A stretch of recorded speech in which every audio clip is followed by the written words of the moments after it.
剩无2礼拜，就是8月23，即天是第2届的罢免投票。新北这边呢，国民党立委罗明才早起是甲新北市长侯友宜，佮有嘉南市长陈国良做伙去扫街，要来争取民众的支持。也罗明才伊的罢免团体拍空战嘛，拍6战，下晡伫咧街仔头宣讲。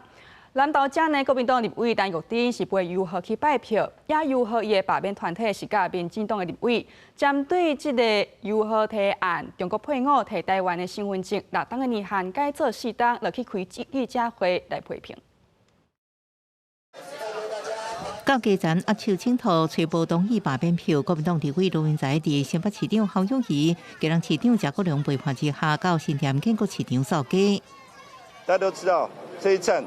是新店的保卫战，同时也是所有人民守护民主的关键时刻。很多的建设跟我们一起并肩作战，这么好的立委，真的面对这样一个恶霸，我们都觉得还蛮委屈的。侯友宜讲，罗明才这10年来争取真侪项规划甲工程建设的表现，发声少数接受立委，延续地方建设动能。另外，巴罗波罢团继续着空前做法，进行街路宣讲，也表示最后2礼拜会用平常心继续努力。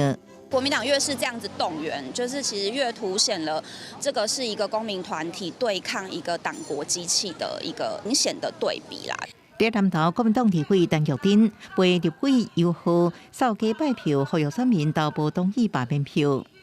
今天我们看到罢团找来的，还却来自这边来造谣生事，来这边撕裂南投。一个六改四可能会让南投雪上加霜。为什么医疗资源？因为南投事实上是人口老化里边事实上是前3名。